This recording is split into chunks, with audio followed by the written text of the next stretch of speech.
പ്രധാനമായിട്ട് നമുക്കെല്ലാവർക്കും ഒരുമിച്ച് ചേർന്ന് 4-ാമത്തെ വാക്യം മുതൽ 13-ാം വാക്യം വരെ എല്ലാവർക്കും ഒരുമിച്ച് ചേർന്ന് നമുക്ക് വായിക്കാം. Hebrews chapter 12 verse number 4 to 13. 4-ാമത്തെ വാക്യം മുതൽ 13-ാമത്തെ വാക്യം വരെ എല്ലാവരും ചേർന്ന് ഒരുമിച്ച് വായിച്ചാട്ട്. ദൈവത്തിന് മഹത്വമുണ്ടാകട്ടെ. 4-ാമത്തെ വാക്യം വീണ്ടും ഒരിക്കൽ കൂടെ വായിക്കട്ടെ. വാക്യപ്രകാരം പറയുന്നു, പാപത്തോട് പോരാടുന്നതിൽ നിങ്ങൾ ഇതുവരെ പ്രാണത്യാഗത്തോളം എതിർത്തുന്നിട്ടില്ല. കഴിഞ്ഞ ആഴ്ച നമ്മൾ ചിന്തിച്ചത് പാപത്തോടെ ദൈവമക്കൾ പാപത്തോട് പോരാടേണ്ടവരാണ്.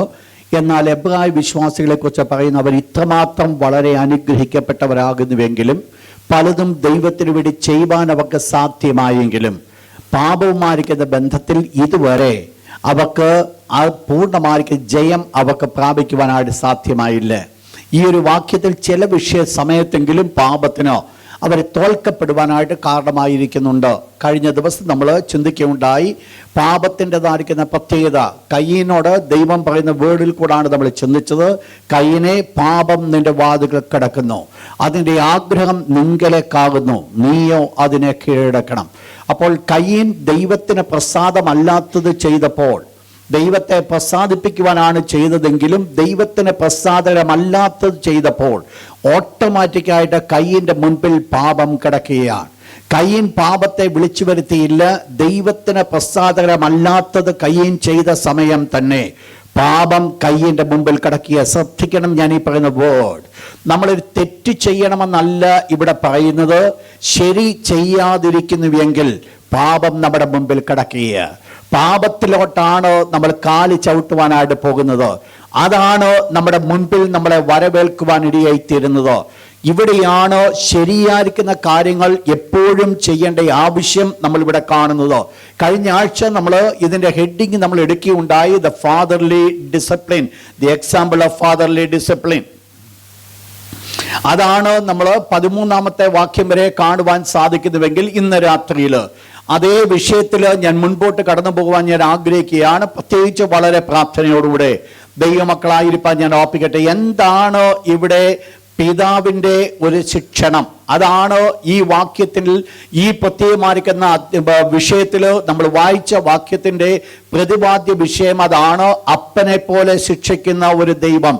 വേദപുസ്തകം നമ്മൾ പഠിക്കുമ്പോൾ ദൈവം തൻ്റെ മക്കളുമായിട്ടുള്ള പലവിധമായിരിക്കുന്ന ബന്ധങ്ങളെ നമുക്ക് മനസ്സിലാക്കുവാൻ സാധിക്കും. പുതിയ നിയമത്തിലേക്ക് കടന്നു വരുമ്പോൾ നല്ല ഇടയൻ ആടുകൾ, കർത്താവായ യേശുവിനെ നല്ല ഇടയനായിട്ട് നമ്മെ ആടായിട്ട് ചൂണ്ടിക്കാണിക്കുന്നു. കർത്താവായ യേശുവിനെ മണവാളനായിട്ടും നമ്മെ മണവാട്ടിയായിട്ടും ചൂണ്ടിക്കാണിക്കുന്നു. കർത്താവായ യേശുവിനെ സാക്ഷാൽ മുന്തിരിവള്ളിയും നമ്മളെ കൊമ്പുകളുമായി ചൂണ്ടിക്കാണിക്കുന്നു. വേദപുസ്തകം നമ്മൾ പഠിക്കുമ്പോൾ അനേക വിധത്തിൽ പുതിയ നിയമത്തിലും പഴയ നിയമത്തിലും ദൈവം തൻ്റെ മക്കളുമായിട്ടുള്ള ബന്ധങ്ങളെ വെളിപ്പെടുത്തുവാനായിട്ട് സാധിക്കും. അതിൽ ഒരു ബന്ധമാണ് ദൈവം നമ്മുടെ പിതാവും നാം അവൻ്റെ മക്കളും എന്നുള്ളത്. അതുകൊണ്ട് ദൈവത്തിൻ്റെ ആളത്വം പൂർണ്ണമാണെന്നല്ല ഞാൻ പറഞ്ഞു വരുന്നത്. ദൈവം തൻ്റെ മക്കളുമായിട്ട് പ്രവർത്തിക്കുമ്പോൾ ആ പ്രവർത്തനത്തിൻ്റെ ഒരു ബന്ധമാണ് ദൈവം നമ്മുടെ പിതാവായി മാറുന്നു, നാം അവൻ്റെ മക്കളായിത്തീരുന്നു. ഈ വാക്യം നമ്മൾ പഠിക്കുമ്പോൾ ഇതാണ് ഇതിൻ്റെ കാതലായിരിക്കുന്ന വിഷയം. അങ്ങനെയെങ്കിൽ ദൈവം പിതാവായതുകൊണ്ടാണ് ഒരു പിതാവിനെ പോലെ ശിക്ഷണത്തിൽ കൂടെ ദൈവം നമ്മെ നയിക്കുവാനായിട്ട് ആഗ്രഹിക്കുന്നത്. ഒരു പിതാവ്, ദൈവം എൻ്റെ പിതാവായിരിക്കുമ്പോൾ ദൈവം ചെയ്യേണ്ടതാർക്ക് ചില കാര്യങ്ങളുണ്ട്, ഞാൻ ചെയ്യേണ്ടതാർക്ക് ചില വിഷയങ്ങളുണ്ട്. അങ്ങോട്ടും ഇങ്ങോട്ടും ഒരു ബന്ധമുള്ളതാണ് ബന്ധമെന്ന് പറയുന്നത്. അല്ല എങ്കിൽ അതൊരു ബന്ധമല്ല. ദൈവത്തിന് എന്നോട് ചെയ്യുവാനുള്ള ഒരു കാര്യമാണ്, അപ്പൻ മക്കൾക്ക് വേണ്ടി ചരതിച്ചു വെക്കുന്നത് പോലെ, കൂട്ടുവെക്കുന്നത് പോലെ സ്വർഗത്തിലെ ദൈവം തൻ്റെ മകനാകുന്ന എനിക്ക് വേണ്ടി ചരതിച്ചു വെക്കുന്നു, കൂട്ടിവെക്കുന്നു. 2, അപ്പൻ മക്കളെ ശിക്ഷണത്തിൽ കൂടെ നടത്തുന്നത് പോലെ സ്വർഗത്തിലെ ദൈവം എന്നെ ശിക്ഷണത്തിൽ കൂടെ നടത്തുന്നു. അങ്ങനെയെങ്കിൽ നമ്മൾ മനസ്സിലാക്കണം, ഞാനൊരു മകനായിരിക്കുമ്പോൾ എനിക്ക് ചില ഡ്യൂട്ടീസ് ഉണ്ട്, എനിക്ക് ചില കടപ്പാടുകളുണ്ട് ആ ബന്ധത്തിൽ നിൽക്കുവാൻ. അപ്പോൾ അത് എങ്ങനെ സംഭവിക്കത്തുള്ളൂ എന്ന് നമ്മൾ മനസ്സിലാക്കണം. പ്രധാനമായിട്ട് 2 കാര്യങ്ങൾ അതിനകത്ത് വളരെ ആവശ്യമാണ്. ഒന്ന്, യോഹന്നാന്റെ സുവിശേഷം 1-ാം അധ്യായം 12-ാമത്തെ വാക്യം, John the gospel chapter 1 verse number 12. ഞാൻ മകനായി തീരണമെങ്കിൽ, അല്ലെങ്കിൽ ദൈവത്തെ പിതാവേ എന്ന് വിളിക്കണമെങ്കിൽ എനിക്ക് എന്തുണ്ടാകണം? ശ്രദ്ധിക്കുക, അവിടെ വേർഡ് ഇപ്രകാരം പറയുന്നു, ഹി ഗേവ് ദം പവർ. അധികാരം ദൈവം കൊടുത്തു. എന്തിന് അധികാരം കൊടുത്തു? ദൈവമക്കളാകുവാൻ അധികാരം കൊടുത്തു. അപ്പോൾ ദൈവമക്കൾ എന്ന് പറയുന്നത് ജന്മന ലഭിക്കുന്ന ഒരു പദവിയല്ല. ഒരു ക്രിസ്തീയ കുടുംബത്തിൽ ജനിക്കുന്നത് കൊണ്ട് ദൈവമകനാകത്തില്ല. ഇത് ഒരു വലിയ പ്രിവിലേജാണ്, ഒരു വലിയ അവകാശമാണ്, ഒരു വലിയ പദവിയാണ്. ദൈവത്തിന്റെ തിരുവചനം പറയുന്നു, അവനെ കൈക്കൊണ്ട് അവന്റെ നാമത്തിൽ വിശ്വസിക്കുന്ന ഏവർക്കും ദൈവമക്കളാകുവാൻ അവൻ അധികാരം കൊടുത്തു. അങ്ങനെയെങ്കിൽ ഇവിടെ ദൈവമക്കളാകണമെങ്കിൽ ഒന്നാമത് ആവശ്യമായിരിക്കുന്നത് റിസീവ് ഹിം, അവനെ കൈക്കൊള്ളുക. അവനെ കൈക്കൊള്ളാത്ത ഒരൊറ്റ വ്യക്തി പോലും അവന്റെ മക്കള് ദൈവത്തെ പിതാവേ എന്ന് വിളിക്കുവാൻ സാധ്യമല്ല. ശ്രദ്ധിക്കണം എൻ്റെ മുഖവര. അപ്പോൾ ഇവിടെ ദൈവത്തെ പിതാവേ എന്ന് ഞാൻ വിളിക്കണമെങ്കിൽ ഒന്നാമത് എനിക്ക് ആവശ്യമായിരിക്കുന്നത് അവനെ കൈക്കൊള്ളണം. Receive him. ആരാ അവൻ? മറ്റാരുമല്ല, കർത്താവായ യേശു. അപ്പോൾ യേശുവിനെ ഞാൻ എന്തിന് കൈക്കൊള്ളണം? എങ്ങനെ കൈക്കൊള്ളണം? യേശുവിനെ ഞാൻ കൈക്കൊള്ളേണ്ടതിന്റെ ആവശ്യം ഞാൻ ദൈവത്തിനോ മകനാകേണ്ടതിനോ. എങ്ങനെ ഞാൻ കൈക്കൊള്ളണം? റോമലേഖനം 10-ാം അധ്യായം 9-10 വാക്യം. Romans chapter 9 verse number 9 and 10. യേശുവിനെ കർത്താവെന്ന് വാഗൊണ്ട് ഏറ്റുപറയുകയും. അപ്പോൾ കൈക്കൊള്ളുക എന്ന് പറയുന്നതിനകത്ത് രണ്ട് കാര്യങ്ങൾ അടക്കപ്പെട്ടിരിക്കുന്നു. ഒന്ന്, യേശുവിനെ കർത്താവെന്ന് ഹൃദയം കൊണ്ട് അംഗീകരിക്കണം.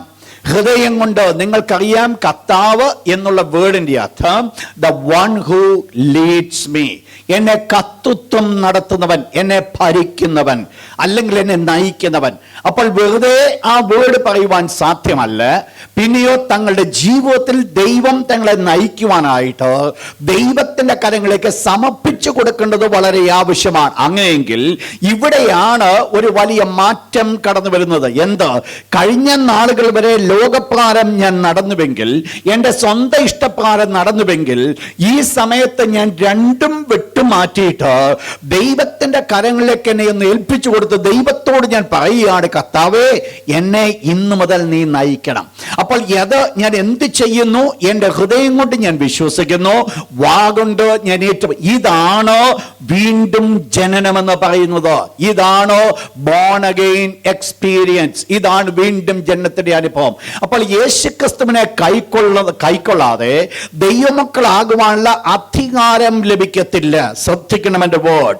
അവർക്ക് അധികാരം, പവർ കിട്ടത്തില്ല ദൈവമക്കൾ എന്ന് വിളിക്കുവാൻ. പക്ഷെങ്കിൽ ഇതുകൊണ്ട് മാത്രം ദൈവമക്കളായി തീരത്തില്ല. ദൈവമക്കളാകണമെങ്കിൽ എന്തു വേണം? Romans chapter 8 verse number 14. റോമലേഖനം 8-ാം അധ്യായം അതിന്റെ 14-ാമത്തെ വാക്യം. അവിടാണ് യഥാർത്ഥമായിട്ട് ഹൂ ആർ ഗോഡ്സ് ചിൽഡ്രൻ എന്നുള്ളത് വെളിപ്പെടുന്നത്. ദൈവത്തിന്റെ മക്കൾ ആരാണെന്നുള്ളത് ആ വാക്യം പറയുന്നു. ആരാണ് ദൈവത്തിന്റെ മക്കൾ? വേദപുസ്തകം പറയുന്നത് ദൈവാത്മാവിനാൽ നയിക്കപ്പെടുന്ന ഏവരും ദൈവമക്കളാകുന്നു. യേശുവിനെ ഞാൻ കൈക്കൊണ്ടത് കൊണ്ട് ദൈവമകനാകുവാൻ എനിക്ക് പദവി ലഭിച്ചുവെങ്കിൽ ആ പദവിയുടെ പെർഫെക്ഷൻ എന്ന് പറയുന്നത് ദൈവത്തിന്റെ പരിശുദ്ധാത്മാവിനാൽ ഞാൻ നയിക്കപ്പെടുമ്പോൾ മാത്രമേ ലഭിക്കുകയുള്ളൂ. എന്താണ് ഈ വേർഡിന്റെ മീനിങ്? ഒരു വാക്യം കൂടെ വായിച്ചാട്ട്, ഈ മത്തായിയുടെ സുവിശേഷം അതിന്റെ 3-ാം അധ്യായം 9-ാമത്തെ വാക്യം. Matthew chapter 3 verse number 9. Yohannan സ്നാപകൻ പറയുന്ന ഒരു വേർഡാണ് നമ്മൾ വായിച്ചു കേട്ടത്. അബ്രഹാം ഞങ്ങൾക്ക് പിതാവായിട്ടുണ്ട് എന്നുള്ളം കൊണ്ട് പറയുവാൻ നിങ്ങൾ തുനിയരുത്. കാരണം യഹൂദന്മാർക്ക് ധൈര്യമായിട്ട് പറയുവാൻ സാധിക്കും, അബ്രഹാം അവരുടെ ആര്? പിതാവെന്ന് പറയുവാൻ യാതൊരു മടിയും വെക്കേണ്ട കാര്യമില്ല. കാരണം ജന്മന നോക്കിക്കഴിഞ്ഞാൽ, ജനനക്രമം നോക്കിക്കഴിഞ്ഞാൽ അബ്രഹാമിന്റെ സന്തതിയിൽ നിന്ന് ജനിക്കപ്പെട്ടതുകൊണ്ട് അബ്രഹാമിന്റെ മകൻ എന്ന് പറയപ്പെടുവാൻ യോഗ്യതയുണ്ട്. എന്നാൽ ഇവിടുത്തെ വിഷയം അവിടെയല്ല. ദൈവത്തിന്റെ ദാസൻ യോഹന്നാൻ സ്നാപകൻ പറയുന്നത്, നിങ്ങൾ ഉള്ളം കൊണ്ട് തുണിയരുത് ഞാൻ അബ്രഹാമിന്റെ മകൻ എന്ന് വിളിക്കപ്പെടുവാൻ. എന്തുകൊണ്ടാണ് അവിടെ പറഞ്ഞത്? അബ്രഹാമിന്റെ മക്കൾ അബ്രഹാമിന്റെ പ്രവൃത്തി ചെയ്യേണ്ടവരാ. ഇവിടെയാണ് വളരെ ഇമ്പോർട്ടന്റ്. ദൈവത്തിന്റെ മക്കൾ എന്ന് വാഗൊണ്ട് പറയുന്നതിനകത്ത് മാത്രം കാര്യമില്ല. ദൈവത്തിന്റെ മക്കൾ ദൈവത്തിന്റെ പ്രവൃത്തി ചെയ്യേണ്ടതാണ്. ദൈവത്തെ ഞാൻ പിതാവേ എന്ന് വിളിക്കുമ്പോൾ ദൈവം എന്റെ പിതാവായതുകൊണ്ട് പിതാവാം ദൈവത്തിന്റെ പ്രവൃത്തിയാണോ എന്നിൽ കൂടെ നിറവേറ്റപ്പെടേണ്ടത്. അത് എന്നിൽ കൂടെ നിറവേറ്റപ്പെട്ടെങ്കിൽ മാത്രമേ ദൈവത്തിന്റെ മകൻ മകൾ എന്ന് വിളിക്കപ്പെടുവാൻ ഇടയായി തീരത്തുള്ളൂ. ഇന്ന് രാത്രി ശ്രദ്ധിക്കുക. ജന്മന ജനിച്ചതുകൊണ്ട്, ക്രിസ്തീയ കുടുംബത്തിൽ ജനിച്ചതുകൊണ്ട് ദൈവ പൈതലാകുന്നില്ല. പിന്നെയോ യേശുക്രിസ്തു, ദൈവത്തിന്റെ യേശുക്രിസ്തുവിനെ വ്യക്തമായിട്ട് ജീവിതത്തിൽ കർത്താവും രക്ഷിതാവുമായി അംഗീകരിച്ച് ദൈവത്തിന്റെ വിശുദ്ധ വചനം പഠിപ്പിക്കുന്ന പോലെ ദൈവാത്മാവിനാൽ നടക്കപ്പെടുന്നവർ മാത്രമേ ദൈവമക്കളാകുവാൻ സാധിക്കുള്ളൂ. കരങ്ങളുയർത്തി ദൈവത്തിന് ഹല്ലേലൂയ പറഞ്ഞാട്ടോ. ഇന്ന് രാത്രി ഞാൻ അങ്ങനെയുള്ള ഒരു കൂട്ടം ജനത്തോടാണ് ഇനിയും ഞാൻ സംസാരിക്കുവാൻ പോകുന്നത്. അതാണ് ഞാൻ തുടങ്ങി വന്നത്. കാരണം ദൈവം ഇവിടെ 5-ാമത്തെ വാക്യം വീണ്ടും ആരെങ്കിലും ശബ്ദമുയർത്തി ഒന്ന് വായിച്ചാൽ, വേഴ്സ് നമ്പർ 5. മകനെ കർത്താവിന്റെ ശിക്ഷ നിരസിക്കരുത്. ഇവിടെ ദൈവത്തിന്റെ ദാസൻ ദൈവത്തിന്റെ മക്കളോട് പറയുകയാണ്, കർത്താവിന്റെ ശിക്ഷ നീ നിരസിക്കരുത്. നിങ്ങൾ മനസ്സിലാക്കണം, ദൈവത്തെ പിതാവേ എന്ന് വിളിച്ചുകൊണ്ട് ദൈവത്തിൻ മകനെ എന്ന് വിളിക്കുവാൻ, അല്ലെ മകളെ എന്ന് വിളിക്കുവാനായിട്ട് യോഗ്യത ലഭിച്ചവരോട് ദൈവത്തിന്റെ ദാസൻ ഇവിടെ പറയുകയാണ്, കർത്താവിന്റെ ശിക്ഷ നീ നിരസിക്കരുത് എന്ന് പറഞ്ഞാൽ കർത്താവ് ശിക്ഷിക്കുന്നവനാണ് എന്നുള്ളത് ആ വേർഡിൽ കൂടെ നമുക്ക് മനസ്സിലാക്കുവാൻ സാധിക്കും. ഇവിടെ ശിക്ഷ എന്ന് പറയുമ്പോൾ നമ്മൾ ഒറ്റയടിക്ക് നമ്മൾ മനസ്സിലാക്കുന്നത് അടിക്ക് വേണ്ടി മാത്രം ആ ശിക്ഷ എന്ന് പറയും. എന്നാൽ ഇവിടെ പറയപ്പെട്ടതായിരിക്കുന്ന ഗ്രീക്ക് വേർഡിൽ പ്രധാനമായിട്ട് ശിക്ഷ എന്ന് പറയുന്ന 4 മീനിങ്സ് നമുക്ക് കാണുവാൻ സാധിക്കും. 4-fold meanings. അതിൽ ഒന്നാമത്തെ മീനിങ് ആണ് instruction, നിർദ്ദേശിക്കുക. Proverbs chapter 1 verse 8, 2 Timothy chapter 3 verse 16, Proverbs 1:8, സദൃശവാക്യം 1:8. അപ്പന്റെ പ്രബോധനം കേൾക്കുക. ഇവിടെ പറയപ്പെടുന്നത് ഒരു ഇൻസ്ട്രക്ഷൻ കേൾക്കുവാനായിട്ട് പറയുന്നുണ്ട്.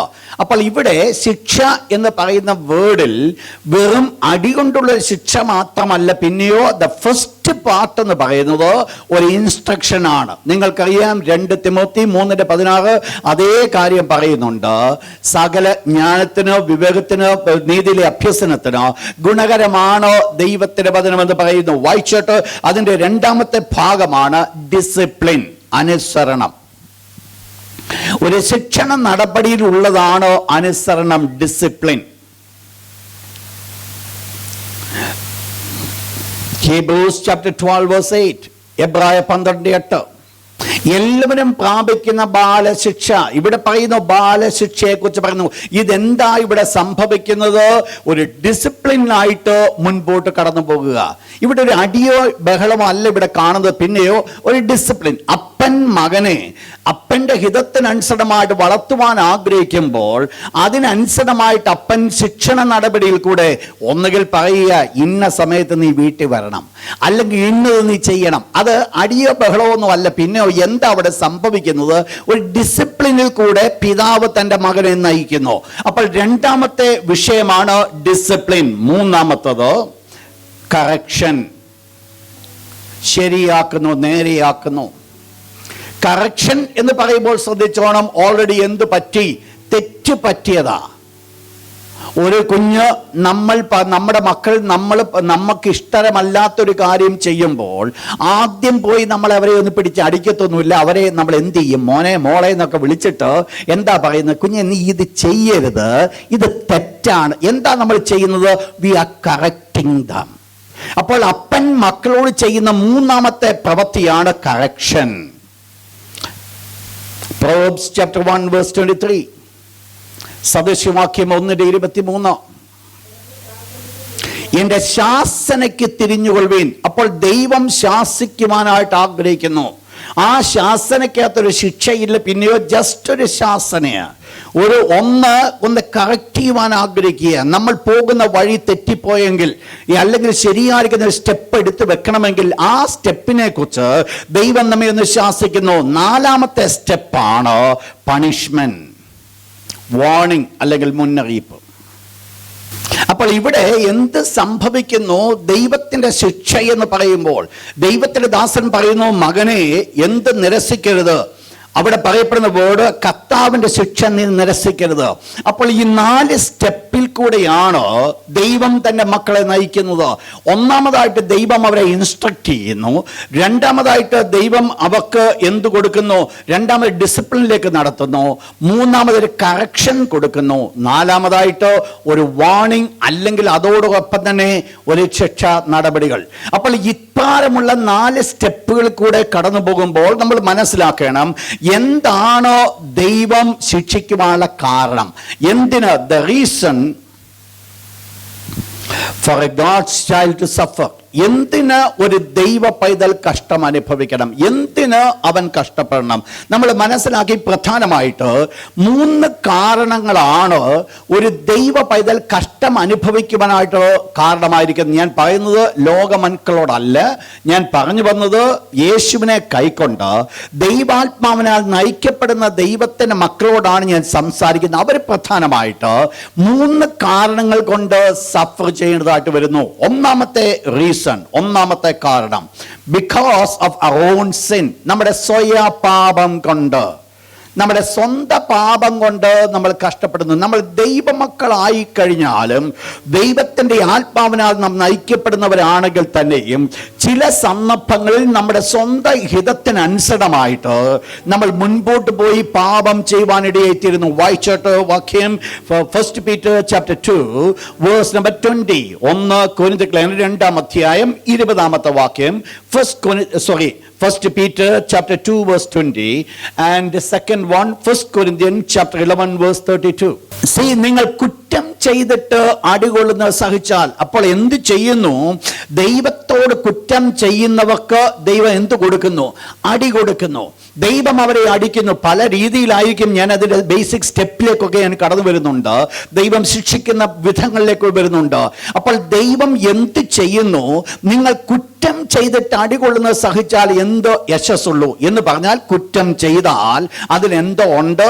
അതിനടിയുണ്ട്. നമ്മൾ സാധാരണയായിട്ട് കമ്മ്യൂണിസ്റ്റ് നമ്മൾ വായിക്കാറുള്ള ഭാഗമാണ് 1 Corinthians chapter 11 verse 32. 1 Corinthians 11-ാം അധ്യായം 32-ാമത്തെ വാക്യം. ശിക്ഷാവിധിയിൽ അകപ്പെടാതിരിക്കേണ്ടതിന് നമ്മുടെ തെറ്റുകൊണ്ട് കടന്നു വരുന്നതായിരിക്കുന്ന അല്ലെങ്കിൽ പ്രോപ്പറായിട്ട് തിരുവത്താഴ ശുശ്രൂഷ എടുക്കാത്തത് മുഖാന്തരമായിട്ട് കടന്നു വരുന്ന വലിയ പ്രയാസങ്ങൾ, ആ പ്രയാസങ്ങളിൽ നിന്ന് നമ്മൾ രക്ഷപ്പെടുവാൻ ദൈവത്തിന്റെ ദാസൻ ആഗ്രഹിച്ചുകൊണ്ട് പ്രകാരം പറയുകയാണോ, ആ ബാലശിക്ഷ നമുക്കൊരനുഗ്രഹമാണ് എന്ന് പറഞ്ഞാൽ അത് പ്രോപ്പർലി ചെയ്തില്ല എങ്കിൽ ദൈവം എന്തു ചെയ്യും? ശിക്ഷിക്കുവാനായിട്ട് കാരണമായി തീരും. അപ്പോൾ ഒന്നാമത് ദൈവം തൻ്റെ കുഞ്ഞുങ്ങൾ സഫർ ചെയ്യുവാനുള്ള ഒന്നാമത്തെ ബേസിക് റീസൺ എന്ന് പറയുന്നത് ഫോർ ദെയർ ഓൺ സിൻ, അവരുടെ സ്വയമായിരിക്കുന്ന പാപം. രണ്ടാമത്തെ കാരണം, because of taking A stand for truth and righteousness. സത്യത്തിന് വേണ്ടി, നീതിക്ക് വേണ്ടി ഒരു സ്റ്റെപ്പ് എടുക്കുന്നത് മുഖാന്തരമായിട്ട് കഷ്ടം അനുഭവിക്കുന്നു. Because of taking A stand for truth and righteousness. 1 Peter chapter 3 verse 14. 1 Petrus 3-ാം അധ്യായം 14-ാമത്തെ വാക്യം. നീതി നിമിത്തം കഷ്ടം സഹിക്കേണ്ടി വന്നാൽ, അപ്പോൾ ഇവിടെ കഷ്ടം അനുഭവിക്കേണ്ടത് എന്തിനു വേണ്ടിയാ? ഇവർ ഒരു പാപം ചെയ്തിട്ടല്ല, ഒരു തെറ്റും ചെയ്തിട്ടല്ല. പിന്നീട് എന്തുകൊണ്ട് ഇവർ സഫർ ചെയ്യേണ്ടതായിട്ട് വന്നു? Because they are righteous. അവർ നീതിമാന്മാരായതുകൊണ്ട്, ആ നീതിയിൽ തന്നെ നിൽക്കുവാൻ അവർ ആഗ്രഹിക്കുന്നുണ്ട്, സത്യത്തിൽ നിൽക്കുവാനായിട്ട് അവർ താല്പര്യം കാണിക്കുന്നുണ്ട്, സത്യത്തിന് വേണ്ടി അവർ നിൽക്കുവാൻ ആഗ്രഹിക്കുന്നത് കൊണ്ട് അവർക്ക് കഷ്ടം അനുഭവിക്കേണ്ടതായിട്ട് വരുന്നു. ശ്രദ്ധിച്ചോണേ ദൈവമക്കൾ, നമ്മൾ സത്യത്തിന് വേണ്ടി നമ്മൾ നിൽക്കുമ്പോൾ കഷ്ടം അനുഭവിക്കേണ്ടതായിട്ട് വരും. നമ്മൾ കഴിഞ്ഞ ദിവസങ്ങളിൽ എബ്രായലേഖനം 11-ാം അധ്യായം നമ്മൾ പഠിച്ചപ്പോൾ നമ്മൾ മനസ്സിലാക്കി, കഴിഞ്ഞ നാളുകളിലെ വിശുദ്ധന്മാരൊക്കെ നീതിക്ക് വേണ്ടി നിന്നത് മുഖാന്തരമായിട്ട് അവരൊത്തിരി കഷ്ടങ്ങൾ കൂടെ കടന്നു പോകേണ്ടതാ. അതാണ് അവസാനം കൊണ്ട് കൺക്ലൂഡ്. ഇങ്ങനെ അനേക കഷ്ടങ്ങൾ കൂടെ ദൈവരാജ്യത്തിൽ കടക്കേണ്ടതാകുന്നു. ഇത് പാപം ചെയ്തിട്ട് അനുഭവിക്കേണ്ട ഒരു കഷ്ടതയെക്കുറിച്ചല്ല, അതല്ല ദൈവം അവിടെ ആഗ്രഹിക്കുന്നത്. പിന്നെയോ നീതി മുഖാന്തരമായിട്ട് നാം കഷ്ടം അനുഭവിക്കേണ്ടതായിട്ട് വരുന്നു. മൂന്നാമത്തെ സഫറിങ്സ് അച്ചടക്കത്തിന് വേണ്ടി is for our discipline. Hebrews 12:6. എന്തിനാ അവിടെ തള്ളുന്നത് എന്നേക്കുമായിട്ട് തള്ളിക്കളയുവാനല്ല. നമ്മൾ അപ്പൻ മകനെ തല്ലുമ്പോൾ ഉള്ള അനുഭവങ്ങളെ കുറിച്ച് നമ്മൾ പഠിക്കും, അന്നേരം നമ്മളത് മനസ്സിലാക്കും. ഇവിടെ പറയുകയാണ്, എന്തിനാ ചെയ്യുന്നത്? താൻ സ്നേഹിക്കുന്ന മകനെയാ തള്ളുന്നത്. അപ്പോൾ സ്നേഹിക്കുന്ന മകനെ തല്ലുവാനുള്ള കാരണം എന്ന് പറയുന്നത് കൈവിട്ട് കളയുവാനല്ല, പിന്നെയോ എന്തിനു വേണ്ടിയാ? അവരെ ഒന്ന് നേരെയാക്കി കൊണ്ടുവരുവാൻ. ചില പ്രത്യേകമായിരിക്കുന്ന സ്ഥാനത്ത് നിർദ്ദേശം കൊണ്ട് മാത്രം കാര്യം ഒതുങ്ങത്തില്ല. ചില പ്രത്യേകമായ സമയത്ത് കറക്ഷൻ കൊണ്ട് മാത്രം കാര്യം ഒതുങ്ങത്തില്ല. ആ സമയത്ത് എന്ത് ചെയ്യേണ്ടതായിട്ട് വരും? ചില സന്ദർഭങ്ങളിൽ ചില അടികളൊക്കെ കൊടുക്കേണ്ടതായിട്ട് വരും. ഇത് നമ്മൾ മനസ്സിലാക്കുമ്പോൾ ഒരു ദൈവ പൈതലിന്റെ ജീവിതത്തിൽ പ്രധാനമായിട്ട് കഷ്ടതകളിലേക്ക് ഞാൻ കടന്നു വരുമ്പോൾ മൂന്നായിട്ട് നമ്മൾ തിരിച്ചുവെങ്കിലും അതിൽ ഒരു വകുപ്പിൽ നിന്നുകൊണ്ട് ദൈവഹിതപ്രകാരമുള്ള കഷ്ടത, പാപം ചെയ്തിട്ട് അനുഭവിക്കുന്ന കഷ്ടതയല്ല, പിന്നെയോ ദൈവഹിതപ്രകാരമുള്ള കഷ്ടത രണ്ട് കാരണങ്ങളാൽ നമുക്ക് ദൈവം തരുന്നു. നോട്ട് ചെയ്താട്ട്, for two things God chastens. രണ്ട് കാരണങ്ങൾ കൊണ്ട് ദൈവം ശിക്ഷിക്കുന്നു. അതിൽ ഒന്നാമത്തെ പോർഷൻ നമ്മൾ മുമ്പേ വായിച്ച ഭാഗം തന്നെ, എന്തിനു വേണ്ടി? ടു കറക്റ്റ് us, നമ്മെ നേരെയാക്കേണ്ടതിന്.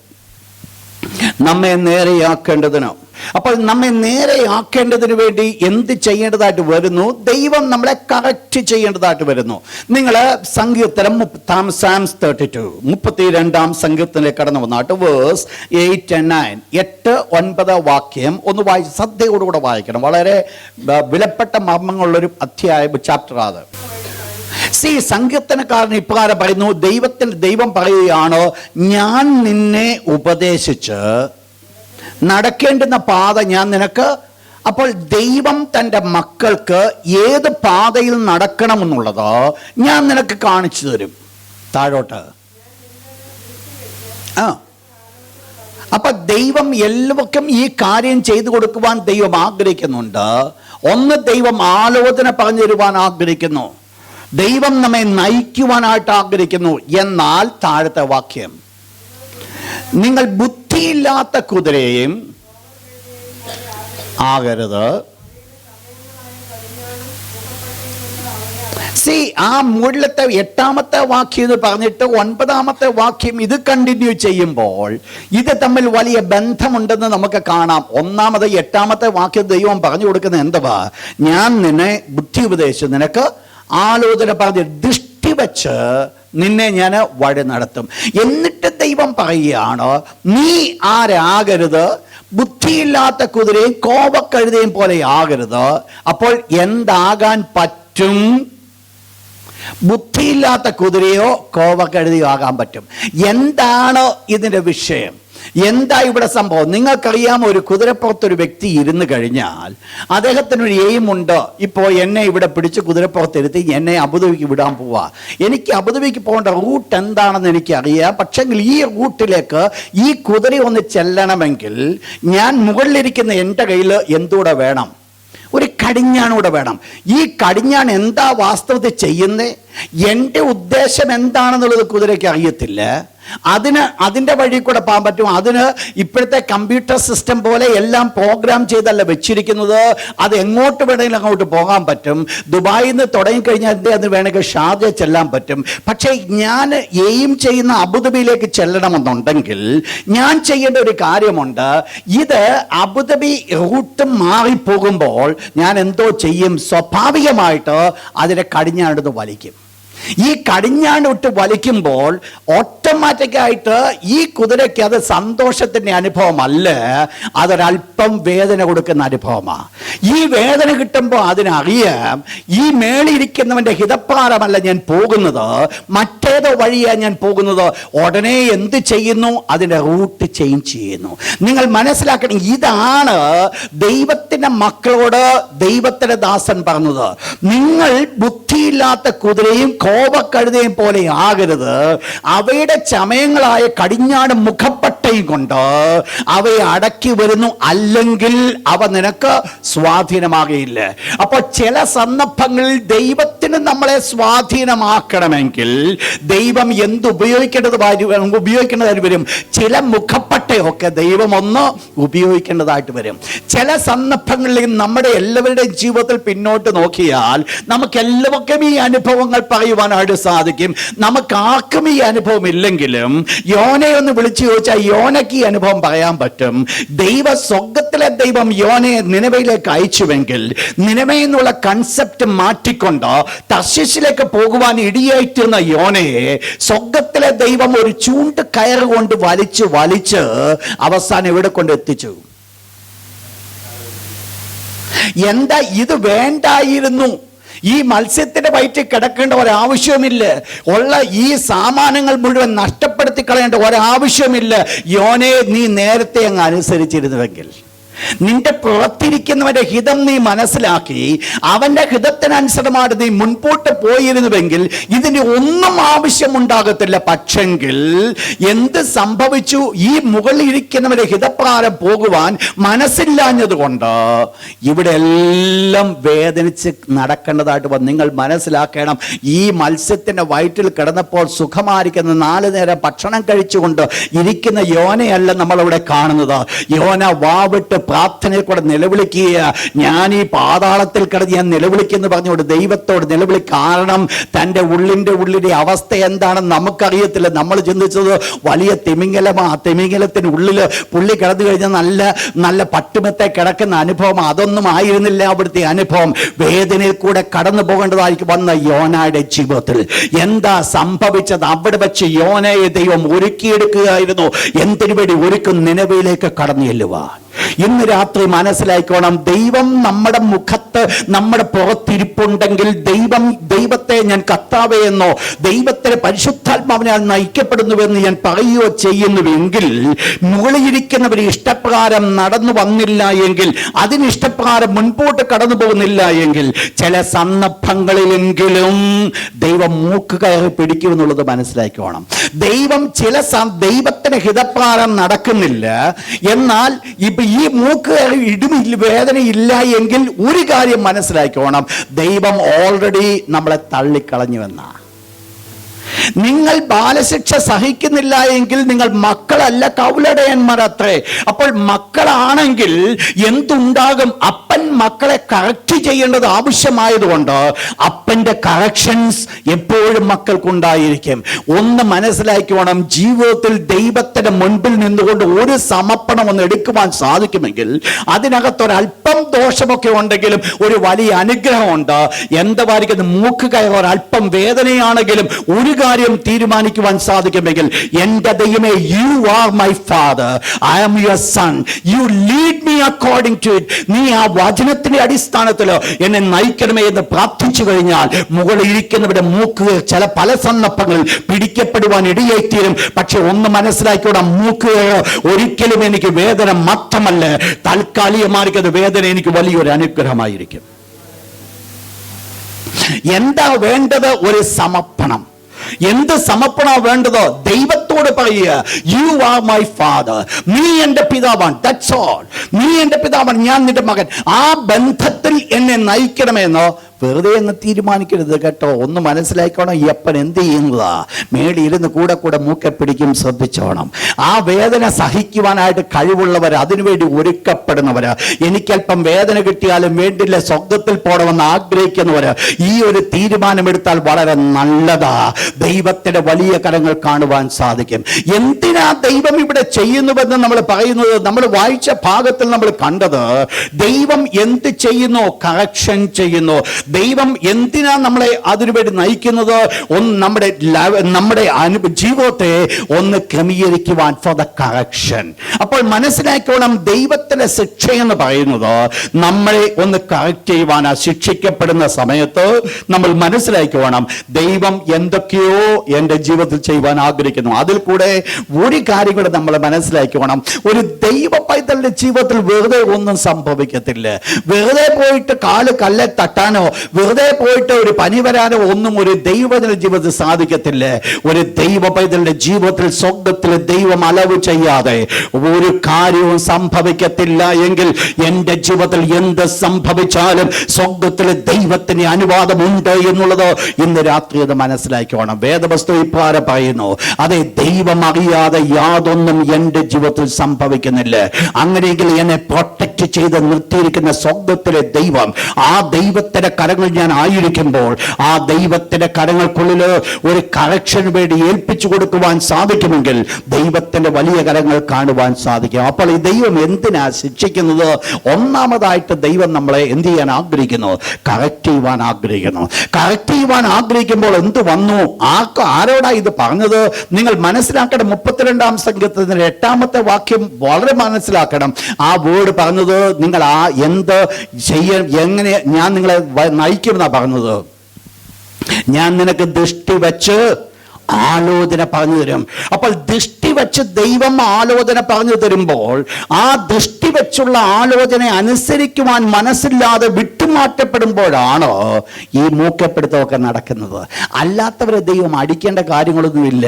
നമ്മൾ പലപ്പോഴും ലൂപ്പ് ഹോളായിട്ട് എടുക്കുക, കാരണം ദൈവത്തിനെ സ്നേഹിക്കുന്നുണ്ടായി എന്നെ ശിക്ഷിക്കുന്നതെന്നോ. എന്നാൽ മനസ്സിലാക്കണം, അനുസരണം കെട്ടവരെ ആ ദൈവം കൂടെ കൂടെ തള്ളേണ്ടതായിട്ട് വരുന്നത്. എന്താ ഇവിടെ ദൈവം ആഗ്രഹിക്കുന്നത്? ദൈവത്തിന്റെ ഹിതം എന്താ? For the correction. രണ്ടാമതായിട്ട് എന്താണ് ദൈവത്തിന്റെ പദ്ധതി? നിങ്ങൾ മനസ്സിലാക്കണം. രണ്ടാമത് അവിടെ സംഭവിക്കുന്നത്, ടു ബ്രിങ് മോർ ഫ്രൂട്ട്, കൂടുതൽ ഫലം കൊണ്ടുവരേണ്ടതിന്. പലപ്പോഴും നമ്മൾ ചിന്തിച്ചു വച്ചിരിക്കുന്നത് ദൈവം ശിക്ഷിക്കുന്ന മുഴുവൻ എൻ്റെ തെറ്റുകൊണ്ടാണെന്ന്. എന്നാൽ അതല്ല. യോഹന്നാന്റെ സുവിശേഷം 15-ാം അധ്യായം 2-ാമത്തെ വാക്യം, John the gospel chapter 15 verse 2. രണ്ട് കാര്യങ്ങൾ അവിടെ പറയുന്നു. കർത്താവായ യേശു ക്രിസ്തു പറയുന്ന ആദ്യത്തെ വേർഡ്, ഞാൻ സാക്ഷാൽ മുന്തിരിവള്ളി. സാക്ഷാൽ മുന്തിരിവള്ളി, നിങ്ങൾ കൊമ്പുകളുമാകുന്നു. ആ ഭാഗം ഞാൻ വിശദീകരിക്കുന്നില്ല. അപ്പോൾ ഒരു കൊമ്പും മുന്തിരിവള്ളിയുമായിട്ടുള്ള ബന്ധത്തിൽ നിന്നുകൊണ്ട് അരുമനാഥനാകുന്ന യേശു ഇപ്രകാരം പറയുന്നു, എന്നിൽ കായ്ക്കാത്ത കൊമ്പൊക്കെ ഞാൻ എന്ത് ചെയ്യും? വെട്ടി ചെത്തിക്കളയും. ചെത്തിക്കളയുമ്പോൾ നിങ്ങൾ മനസ്സിലാക്കണം, അത് ഓൾറെഡി അതിനെന്ത് സംഭവിച്ചു? ആ മുന്തിരിവള്ളിയുടെ ബന്ധത്തിൽ നിന്ന് അത് മാറ്റപ്പെട്ടു. മുന്തിരിവള്ളിയുടെ ബന്ധത്തിൽ നിന്ന് എപ്പോൾ അത് മാറ്റപ്പെട്ടുവോ ആ സമയം മുതൽ അത് ഉണങ്ങാനായിട്ട് തുടങ്ങും. പുറത്ത് ചിലപ്പോൾ വളരെ ഫലഭൂയിഷ്ടമുള്ള വൃക്ഷമായിട്ട് നിൽക്കുമായിരിക്കാം, പക്ഷെങ്കിൽ അതിൻ്റെ അകം ഓൾറെഡി ഉണങ്ങിപ്പോയി. എന്നാൽ രണ്ടാമത് പറയുന്ന കാര്യം ഇതാണ്, ചില കൊമ്പുകളെ എന്ത് ചെയ്യും? അധികം ഫലം കായ്ക്കേണ്ടതിന്. അപ്പോൾ ഈ കൊമ്പ് ഫലം കായ്ച്ചുകൊണ്ടിരിക്കുന്ന കൊമ്പ്, ഫലം അതിന് കൊടുക്കുന്നുണ്ട്. പക്ഷെ സ്വർഗ്ഗത്തിലെ ദൈവം നോക്കുമ്പോൾ ദൈവം എക്സ്പെക്ട് ചെയ്യുന്ന ഫലത്തോളവും ഇതിനകത്ത് വരുന്നില്ല. അതുകൊണ്ട് ദൈവം എന്ത് ചെയ്യുന്നു? ആ കൊമ്പ്, നിങ്ങൾക്കറിയാം, മുന്തിരിവള്ളി ഫലം കായ്ക്കണമെങ്കിൽ എന്ത് വേണം? അത് കൊമ്പുകൾ ഒടിച്ചൊടിച്ചു വിടണം. അപ്പോൾ എന്ത് സംഭവിക്കുന്നു? അധികം ഫലം കായ്ക്കുന്നു. അപ്പോൾ ഇവിടെ അതേ കാര്യമാണ് ദൈവത്തിന്റെ ദാസൻ പറയുന്നത്. അധികം ഫലം കായ്ക്കേണ്ടതിനോ ഞാൻ എന്ത് ചെയ്യുന്നു? ചെത്തി വെടിപ്പാക്കുന്നു. അപ്പോൾ ഈ കൊമ്പിനെ ചെത്തി വെടിപ്പാക്കുക എന്ന് പറയുന്നതും ഒരു ഈസി ആയിരിക്കുന്ന കാര്യമല്ല. ഇതിന് വേദനയുള്ള ഒരു കാര്യമാണ്. ഇതൊന്ന് ചെത്തേണ്ട ഒരു ആവശ്യമുണ്ട്, ഒന്ന് ചെത്തേണ്ട കാര്യമുണ്ട്. ഇതിന് അവിടെ ഇവിടെയും ചിലതൊക്കെ പൊങ്ങി ഉന്തിയൊക്കെ നിൽക്കുക. പക്ഷെങ്കിൽ ഈ ഉന്തി നിൽക്കുന്നത് ഒരിക്കൽ പോലും ഫലം പ്രോപ്പറായിട്ട് കൊടുക്കുവാൻ സാധ്യമല്ല. അതുകൊണ്ട് എന്ത് ചെയ്യേണ്ടതായിട്ട് വരുന്നു? ഈ ഭാരം നിൽക്കുന്നതിനെയൊക്കെ ഒന്ന് ചെത്തി ഒന്ന് വെടിപ്പാക്കി അധികം ഫലം കൊടുക്കേണ്ടതിനോ അത് ചെയ്യുന്നു. ശ്രദ്ധിച്ചോണെ, ചില സന്ദർഭങ്ങളെങ്കിലും ദൈവമക്കൾ കൂടുതൽ കഷ്ടം അനുഭവിക്കുവാനുള്ള കാരണമെന്ന് പറയുന്നത് ദൈവം അവരെ കുറിച്ച് എക്സ്പെക്ട് എക്സ്പെക്ട് ചെയ്യുന്ന ഫലം അവർ കൂടെ കൊടുക്കാത്തതാ. ശ്രദ്ധിക്കണം ഈ വേർഡ്. നമ്മൾ പലപ്പോഴും ചിന്തിക്കും എൻ്റെ പാപം കൊണ്ടാണ് ഇത് സംഭവിക്കുന്നത്. പക്ഷെ കഴിഞ്ഞ രാത്രി, കഴിഞ്ഞ ആഴ്ചയിൽ നമ്മൾ ഇപ്രകാരം ചിന്തിച്ചു. പാപത്തിന് പുതിയ നമ്മൾ കണ്ടുതാരിക്കുന്ന ഒരു വേർഡ് എന്ന് പറയുന്നത് ഹമർട്ടായ എന്നുള്ള വേർഡാണ്. ആ വേർഡിന് മീനിങ് മിസ്സിംഗ് ദ മാർക്ക്. അപ്പോൾ മാർക്ക് നഷ്ടപ്പെട്ടു. അപ് ടു ദാറ്റ് ലെവലില്ല. ദൈവം എക്സ്പെക്ട് ചെയ്യുന്ന ലെവൽ വരെ വന്നിട്ടില്ല. നിങ്ങൾ മനസ്സിലാക്കണം, ദൈവം എന്നെ കുറിച്ച് ഫലം കാണുവാൻ ആഗ്രഹിക്കുന്നുണ്ട്. ഒരുപക്ഷെ നിങ്ങൾ ചിന്തിക്കുമായിരിക്കാം, ഞാൻ ഒത്തിരി ഓടുന്നുണ്ട്, അധ്വാനിക്കുന്നുണ്ട്. പക്ഷേ സ്വർഗത്തിലെ ദൈവം നോക്കുന്നത് ദൈവത്തിലെ കണ്ണുകൊണ്ട്, മനുഷ്യന്റെ കണ്ണുകൊണ്ടല്ല. സ്വർഗത്തിലെ ദൈവത്തിന് വേണ്ടത്, ദൈവം എന്നെ കുറിച്ച് നോക്കുമ്പോൾ എന്നിൽ കൂടെ എത്രമാത്രം പൂർണ്ണമായി ഫലം കൊടുക്കുവാനായിട്ട് സാധിക്കുമോ അത്രമാത്രം പൂർണ്ണമായി ഫലം കൊടുക്കുന്നില്ല എങ്കിൽ അവിടെ ഇവിടെയൊക്കെ ദൈവം ഒന്ന് ചെത്താൻ തുടങ്ങും. ദൈവത്തിന്റെ ചെത്തൽ വേണ്ട എന്നുണ്ടെങ്കിൽ ദൈവമക്കൾ എന്ത് ചെയ്തോണം? ഫലം കൊടുക്കാനായിട്ട് അങ്ങ് ഒരുക്കപ്പെട്ടോണം.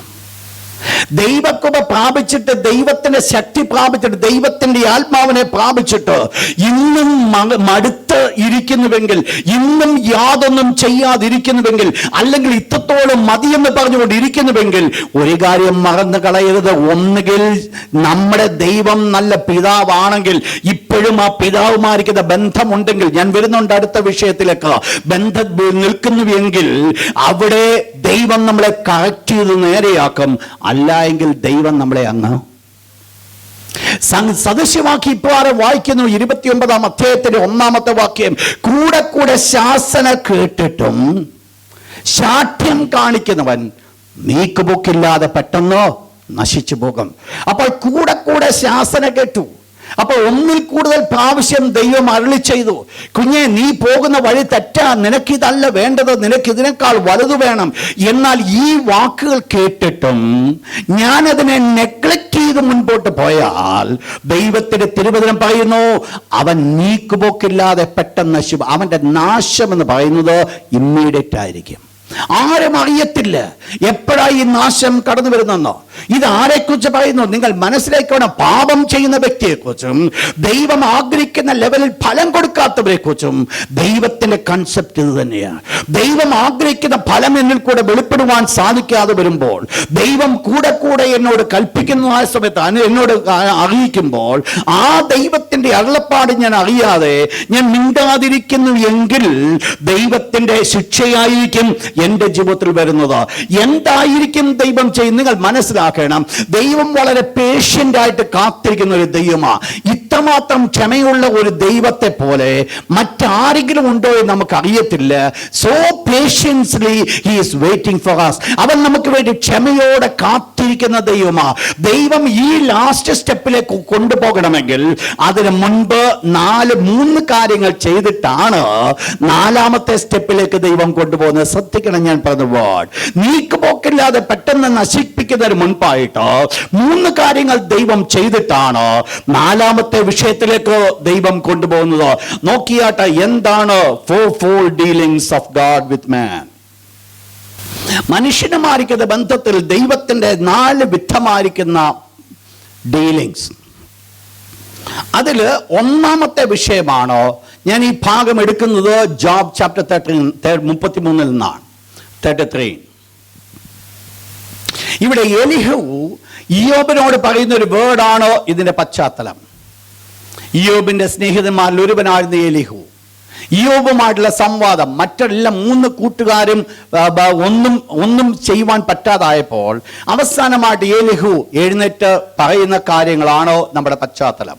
അതിൽ 1ാമതായിട്ട് ദൈവം എന്ത് ചെയ്യുന്നു, അതിന്റെ ഫസ്റ്റ് പോർഷൻ എന്ന് പറയുന്നത് തന്റെ ഹിതം എന്തെന്നുള്ളത്, തന്റെ ഉദ്ദേശം എന്തെന്നുള്ളത് ദൈവം മനുഷ്യനോട് അറിയിക്കുന്നു.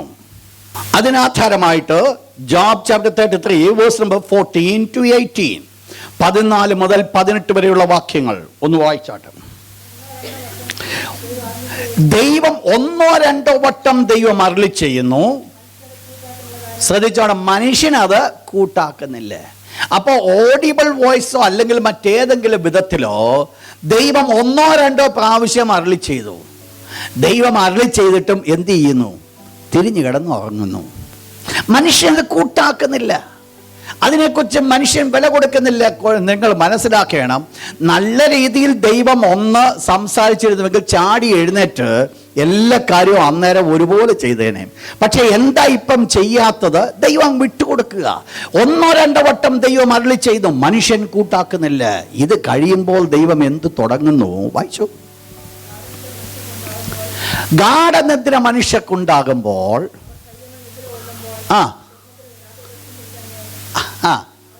അപ്പോൾ 1-2 വട്ടം ദൈവം അരുളി ചെയ്യുന്ന കേൾക്കാതെ വരുമ്പോൾ രാത്രി ഉറക്കത്തിൽ കയറി ദൈവം പിടിക്കും. എന്താ ദൈവം ചെയ്യുവാൻ പോകുന്നത്?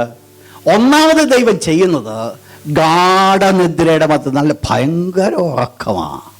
നല്ല ഉറക്കം നടക്കുന്നതിൻ്റെ മധ്യത്തിൽ എന്ത് ചെയ്യും? ദൈവം കൊടുക്കും ഒരു സ്വപ്നം. എന്താ സ്വപ്നം? കാണുന്ന സ്വപ്നം എന്തുവാ? ആനയിട്ട് ഓടിക്കുന്നു, പാമ്പ് കൊത്താൻ വരുന്നു. എന്ത് വരുന്നു, എന്ത് ചെയ്യുന്നു? 1-2 വട്ടം ദൈവം അരുളി ചെയ്തിട്ട് അതിനെ നെഗ്ലക്റ്റ് ചെയ്തു. ഇതുമായിട്ട് എനിക്ക് യാതൊരു ബന്ധം വേണ്ട എന്നൊക്കെ വെച്ചുകൊണ്ടിരിക്കുമ്പോൾ ദൈവം ഉറക്കത്തിൽ കയറി ഒരു പിടുത്തം പിടിക്കുന്നു. ആ ഉറക്കത്തിൽ ദൈവം എന്താ ചെയ്യുന്നത്? മനുഷ്യന്റെ ഉള്ളിൽ ദൈവത്തിന്റെ ഹിതത്തിലേക്ക് വരത്തക്കവണ്ണം ഒരു ഭീതി കൊണ്ട് ഉള്ളിൽ കൊടുക്കുക. വായിച്ചോ താഴെ. ഇത് കൂടെ എന്തോ ചെയ്യുക? 2 വട്ടം അരുളി ചെയ്തതാ. എന്ത് ചെയ്തു? തിരിഞ്ഞു കിടന്നു. പക്ഷെങ്കിൽ ഈ സംഭവത്തിൽ കൂടെ ദൈവം എന്ത് ചെയ്തു? അവൻ്റെ ചെവി തുറക്കുന്നു. ഇതിപ്പോൾ അടച്ചു വെക്കാൻ പറ്റുമോ? ഒരു രീതിയിലും പറ്റത്തില്ല. താഴോട്ട് ചിലതൊക്കെ ദൈവം മുദ്രയിടുക താഴെ. എന്തിനാ ഇത് ചെയ്തേ? മനുഷ്യനെ തൻ്റെ അധർമ്മത്തിൽ നിന്ന് വിടുവിപ്പാൻ, മനുഷ്യനെ അവൻ്റെ ദുഷ്കർമ്മത്തിൽ നിന്ന് അകറ്റുവാനും അവൻ്റെ അഹങ്കാരത്തിൽ നിന്ന് വിടുവിപ്പാൻ. അപ്പോൾ എന്ത് സംഭവിച്ചു? അധർമ്മത്തിലേക്ക് അവൻ കടന്നു പോകുമ്പോൾ, പാപത്തിലേക്ക് കടന്നു പോകുമ്പോൾ ദൈവം എന്ത് ചെയ്യുക? ദൈവം കോൺസ്റ്റൻ്റ്ലി ബന്ധപ്പെടുക. ആരോടാണെന്ന് നിങ്ങൾ മനസ്സിലാക്കണം. ദൈവം വിട്ടുകളഞ്ഞവനെക്കുറിച്ച് ഒരു പ്രശ്നങ്ങളുമില്ല. അല്ലാത്തവനോടാണ് ഈ പ്രശ്നം. അല്ലാത്ത യോനാമാരോടാ ദൈവം സംസാരിക്കുന്നത്. എന്ത് പറയുന്നു? ദൈവം വിവിധ രീതികളിൽ ദൈവം നമ്മോട് ഇടപെടുന്നു. 1, ദൈവം നമ്മോട് സംസാരിക്കുന്നു. 2, ദൈവം സ്വപ്നങ്ങൾ കൊണ്ട് നമ്മളോട് ഇടപെടുന്നു, അല്ലെങ്കിൽ ദർശനം കൊണ്ട് ദൈവം ഇടപെടുന്നു, അല്ലെങ്കിൽ ദൈവത്തിൻ്റെ വചനത്തിൽ കൂടെ ദൈവം നമ്മളോട് ഇടപെടുന്നു, അല്ലെങ്കിൽ ഞങ്ങളെപ്പോലുള്ള ദൈവദാസന്മാർ സംസാരിക്കുന്നത് കേട്ട് ദൈവം ഇടപെടുന്നു. ഇടപെടൽ ഏതുമായിക്കൊള്ളാം. പക്ഷെങ്കിൽ ഈ ഇടപെടൽ കേട്ടിട്ട് അതിനെ നിഗ്ലക്റ്റ് ചെയ്യുന്നുവെങ്കിൽ, ഇതിൻ്റെ ഒന്നും വലിയ കാര്യം വന്നിരിക്കും, ഇന്ന് എത്ര നാളായിട്ട് ഇങ്ങനെയൊക്കെ പ്രസംഗം കേൾക്കുന്നുണ്ട്, ഇതുകൊണ്ടൊന്നും വലിയ കുഴപ്പമൊന്നുമില്ല, പണ്ടത്തെ പോലെ ഇന്നും ഇരിക്കുന്നുവെന്ന് ചിന്തിക്കുന്നുവെങ്കിൽ അടുത്ത ലെവലിലേക്ക് ദൈവം വിട്ടുകളയും. അപ്പോൾ ഇവിടെ ഒന്നാമത്തെ പ്രശ്നമെന്ന് പറയുന്നത്, ദൈവം എന്ത് ചെയ്യുന്നു? ദൈവം അരുളി ചെയ്യുന്നു. ദൈവം ഡയറക്റ്റ്ലി ഇടപെടുന്നു. നമ്മോട് ദൈവത്തിന്റെ പ്രബോധനം വെളിപ്പെടുത്തുന്നു. 2-ാമത്തെ ഭാഗം, അവൻ രോഗിയായിത്തീരാനോ ഒരു പ്രശ്നത്തിനൊക്കെയോ കാരണമായിത്തീരുന്നു. എന്ത് ചെയ്താൽ? ഇഫ് മാൻ റിജക്റ്റഡ്, മനുഷ്യൻ ദൈവത്തിന്റെ ഹിതവും ദൈവത്തിന്റെ ഉദ്ദേശവും തള്ളിക്കളഞ്ഞാൽ ദൈവം എന്ത് ചെയ്യുന്നു? അവനെ ഒന്നുകിൽ രോഗിയാക്കുന്നു. വായിച്ചിട്ട് 19-ാമത്തെ വാക്യം മുതൽ 22 വരെയുള്ള വാക്യം. തൻ്റെ കിടക്കയിൽ അവൻ വേദനയാൽ, ദൈവം അടുത്ത ലെവലിലേക്ക് വന്നു. തൻ്റെ കിടക്കയിൽ അവൻ വേദനയാൽ എന്ത് ചെയ്യുന്നു? ശിക്ഷിക്കപ്പെടുന്നു. അപ്പോൾ എന്താ വായി? ഇന്നലെ വരെ സുഖമായിട്ട് കിടന്ന് ഉറങ്ങിയതാ, ഇന്നെന്തില്ല? ഉറക്കമില്ല. വേദനയാൽ കഷ്ടപ്പെടും. താഴോട്ട് വായിച്ചോ, അതിനകത്ത് വളരെ ബ്യൂട്ടിഫുള്ളായിട്ട് ഒത്തിരി കാര്യമുണ്ട്. ഇപ്പം എന്ത് കാണാനില്ല? മാംസമില്ല. എന്ത് കാണാനുണ്ട് എന്ന് പറഞ്ഞാൽ നമ്മുടെ ഭാഷയിൽ ആള് കോലം തിരിഞ്ഞു. ഉള്ള മാംസമെല്ലാം പോയി, ഇപ്പം അസ്ഥി മാത്രമേ ഉള്ളൂ, അസ്ഥിക്കൂട് മാത്രമേ ഉള്ളൂ. അകത്ത് കിടന്ന് ഇതൊക്കെ മറച്ചു വെച്ചിരുന്ന കാര്യങ്ങളായി ഇപ്പോൾ അതൊക്കെ വളരെ വിസിബിളായി. എന്താ കാരണം? 1-2 വട്ടം ദൈവം അരുളി ചെയ്തു, മനുഷ്യൻ കൂട്ടാക്കുന്നില്ല. ദൈവം വീണ്ടും സ്വപ്നത്തിൽ കൂടെ ദർശനത്തിൽ കൂടെ സംസാരിച്ചു. എന്നിട്ടും അങ്ങോട്ട് അനുസരിക്കുന്നില്ല. ദൈവം എന്ത് ചെയ്യുന്നു? സാധാരണപ്പെട്ടവൻ ഇതിനകത്ത് നേരെയാകും. വായിച്ചു. മൂന്നാമത്തെ സ്റ്റെപ്പ്, ചില മധ്യസ്ഥന്മാരെ ദൈവം അങ്ങോട്ട് അയക്കും. 23, 24 മനുഷ്യനോട് തൻ്റെ ധർമ്മം അറിയിക്കേണ്ടതിന്. ഇവിടെയാണ് ഇൻഡസസറുടെ വാല്യൂ. 1000-ൽ ഒരുവനായിരിക്കുന്ന ഒരു മധ്യസ്ഥൻ ഉണ്ടെന്ന് വരികിൽ എന്ത് ചെയ്യും? ആരാ കുഴിയിലിറങ്ങുന്നേ? എന്ത് കാരണം കൊണ്ടാ? ദൈവത്തോട് മറുതലിച്ചു. നമ്മളായിരുന്നു എന്തോ പറഞ്ഞേനെ? നമ്മളെന്തോ പറഞ്ഞേനെ? പുള്ളിയുടെ കയ്യിലിരിപ്പിൻ്റെ ദോഷമാ അനുഭവിച്ചോട്ടെന്ന്. Never say that word. ഒരു ദൈവ പൈതലിൻ്റെ ജീവിതത്തിൽ ഒരിക്കലും പറയുവാൻ പാടില്ലാത്ത വാക്കാത്. കാരണം എന്നാണെന്നറിയാമോ? ഇത് നമ്മൾ വിധിക്കുന്ന വിധിയാൽ നമുക്ക് മടന്നു കിട്ടും. ഒരു വ്യക്തിയെ അളക്കുവാനായിട്ട് നമുക്ക് സാധ്യമല്ല. നമുക്ക് ഉണ്ടാകേണ്ട ഒരൊറ്റ ആറ്റിറ്റ്യൂഡാണ്, അവനായിരിക്കുന്ന താഴ്ന്ന ലെവലിൽ ചെന്നിട്ട് അവന് വേണ്ടി മധ്യസ്ഥത വഹിച്ച് അവനെ ദൈവത്തിൻ്റെ പാദങ്ങളിലേക്ക് ഉയർത്തി ഒരനുഗ്രഹമാക്കി തീരാനാണ് സ്വർഗത്തിലെ ദൈവം എന്നെക്കുറിച്ച് ആഗ്രഹിക്കുന്നത്. 1000-ൽ ഒരുവനായി 1 among 1000 ഒരു മധ്യസ്ഥനുണ്ടെങ്കിൽ അവനെ ദൈവം തൻ്റെ ധർമ്മം അറിയിച്ച് അവരുടെ അടുക്കിലേക്ക് അവനെ അയച്ച് അവനെ അവസ്ഥയിൽ നിന്ന് പൊക്കിയെടുക്കുക. താഴെ വായിച്ചു, എന്തോ സംഭവിച്ചു. Praise God. Underline that verse. അപ്പോൾ അവൻ്റെ ദേഹം എന്തായിത്തീരും? പുഷ്ടി വെക്കും. കുറച്ച് മുമ്പ് വരെ എന്ത് മാത്രമേ ഉള്ളായിരുന്നു കാണാൻ? അസ്ഥി. പക്ഷെ ഇപ്പോൾ എന്ത് കാണായി വന്നു? പുഷ്ടി വെച്ചു. എന്താ കാരണമായി തീർന്നത്? അവനെ ഏറ്റവും താഴത്തെ അവസ്ഥയിലേക്ക് ദൈവം കൊണ്ടുവന്നു. ഈ കപ്പലിൻ്റെ അടിത്തട്ടിൽ, അല്ലെങ്കിൽ പാതാളത്തിൻ്റെ, അതും കഴിഞ്ഞ ശേഷം പാതാളത്തിൽ, അല്ലെങ്കിൽ അഥവാ ഈ മത്സ്യത്തിൻ്റെ വയറ്റിൽ ഏറ്റവും അഗാധതയിൽ കിടന്നപ്പോൾ എന്ത് ചെയ്തു? അവനൊന്ന് തിരിഞ്ഞ് സ്വർഗത്തിലേക്ക് നോക്കി ഒന്ന് നിലവിളിച്ചു, എൻ്റെ ദൈവമേ, എന്നെ നീ വിടുവിക്കണം.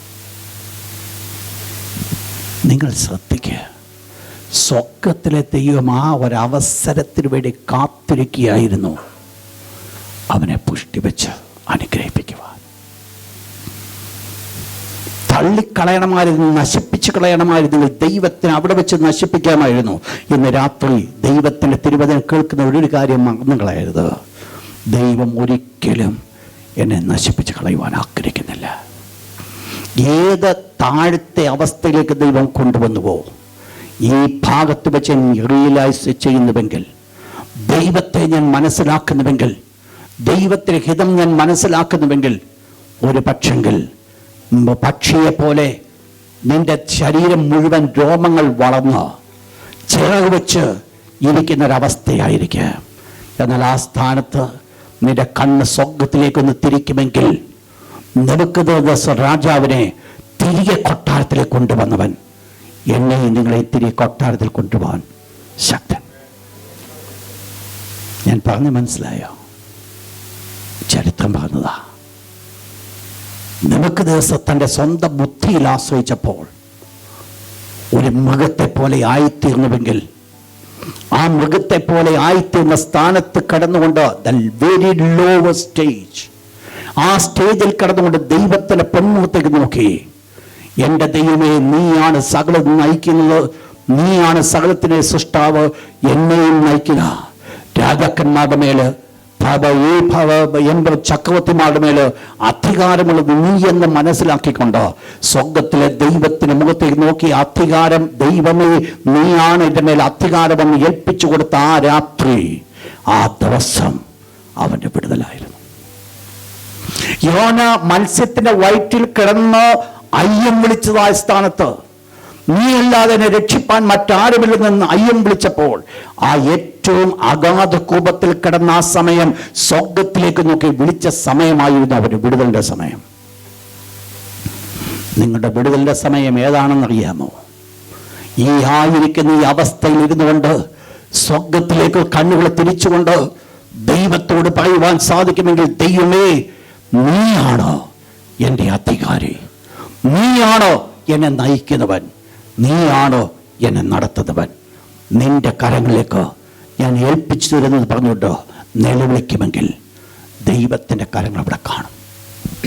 നമ്മൾ വായിച്ച സങ്കീർത്തനം യോബിന്റെ പുസ്തകം അതാണ്. അപ്പോൾ മുൻപിൽ കണ്ടതായിരിക്കുന്ന ഒരു അസ്ഥികൂടമല്ല ഇപ്പോൾ നിൽക്കുന്നത്.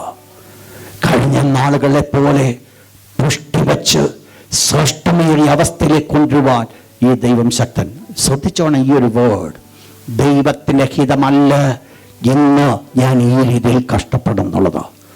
ദൈവത്തിൻ്റെ ഹിതം, ഞാൻ ഒരു കാലത്ത് എങ്ങനെയായിരുന്നുവോ, ദൈവത്തെ അറിയാത്ത സമയത്ത് ഞാൻ ആരായിരുന്നുവോ, ദൈവം എത്രമാത്രം എന്നെ അനുഗ്രഹിച്ചുവോ, അനുഗ്രഹത്തിൽ നിന്നുകൊണ്ട് ദൈവത്തെ ഞാൻ മനസ്സിലാക്കാതിരുന്നുവോ, തിരിച്ച് ആ അനുഗ്രഹത്തിലേക്ക് ഞാൻ മടങ്ങി വരുവാൻ സ്വർഗത്തിലെ ദൈവം ആഗ്രഹിക്കുന്നു. ഇന്ന് രാത്രി ദൈവത്തിന്റെ വചനം കേൾക്കുന്ന പ്രിയപ്പെട്ടവർ മനസ്സിലാക്കണം, ആ ആദ്യത്തെ അവസ്ഥയിൽ വീണു പോയിട്ടുണ്ടെങ്കിൽ 100% ഷുവറാണ് ദൈവം നിങ്ങളെ തിരിച്ച് ആ സ്ഥാനത്തേക്ക് കൊണ്ടുവരും. ഒരിക്കലും ദൈവം കൈവിട്ട് കളയത്തില്ല. ദൈവം ആഗ്രഹിച്ചതായിരുന്നു കാലാകാലങ്ങൾ പിന്നാലെ നടന്ന് തൻ്റെ ദൈവദാസന്മാരിൽ കൂടെ സ്വയമായിട്ടും ബോധം തന്നിട്ടും വേണ്ടെന്ന് വെച്ചുകൊണ്ട് മറുവലിച്ചുകൊണ്ട് ഈ ദൈവത്തെ എനിക്ക് വേണ്ട, എൻ്റെ ഇഷ്ടമുള്ള ജീവിതം മതി എന്ന് പറഞ്ഞുകൊണ്ട് നടന്നു ആയിരിക്കുന്ന ആ സ്ഥാനത്ത് നിന്നാണ്, അതാണ് കാരണമായി തീർന്നത് താഴെ കൊണ്ടുവരുവാൻ. എന്നാൽ എന്ത് സംഭവിച്ചു? 4ാമത്തെ ഭാഗം, he will be saved and healed. അവൻ രക്ഷിക്കപ്പെടുന്നു, അവൻ സൗഖ്യമാകുന്നു. Chapter 33 verse 24 to 28, 24 മുതൽ 28 വരെയുള്ള വാക്യം. അവിടെയാണ് നമ്മൾ കണ്ടത്, നീ പുഷ്ടി വെക്കുവാൻ കാരണമായി തരും. ഇവിടെ വെച്ച് ഞാൻ എൻ്റെ വാക്കുകൾ നിർത്തട്ടെ. ഇന്ന് രാത്രി ഒരു കാര്യം ശ്രദ്ധിക്കുക, ദൈവമായിട്ടൊരു കമ്മിറ്റ്മെൻറ്റിലേക്ക് കടന്നു വരിക. ആ കമ്മിറ്റ്മെൻറ്റ് മറ്റൊന്നുമല്ല, ദൈവത്തോട് പറയുക, നീ എൻ്റെ അപ്പനാ, ഞാൻ നിൻ്റെ മകനാ, ഞാൻ നിൻ്റെ മകളാ. ആ ഒരു പെർഫെക്റ്റ് ബന്ധം ദൈവത്തോട് പറ. ഒരപ്പൻ മകനെ ശിക്ഷിക്കുന്ന പോലെ ശിക്ഷണം ഏൽക്കണമോ കർത്താവേ, അമ്പടി. പക്ഷേ എനിക്ക് വേണ്ടത് നിത്യതയാ, നീ എന്നെ നയിക്കണമെന്നോ ദൈവത്തോട് പറഞ്ഞാട്ട് ഒരു പിതാവിനെ പോലെ ഒത്തിരി അനുഗ്രഹമുണ്ട്. അതുകൊണ്ട് വരുന്ന നമുക്ക് ഭൗതികമായിരിക്കും ബുദ്ധിമുട്ട് ശകലമേ ഉള്ളൂ, അനുഗ്രഹം വളരെ വലുതാ. അതുകൊണ്ട് ദൈവത്തോട് പറയുക, യു ആർ മൈ ഫാദർ, നീ എൻ്റെ പിതാവാ, ഞാൻ നിൻ്റെ മകൻ. എല്ലാ കണ്ണുകളും ശാന്തമായിട്ട് അടയട്ടെ.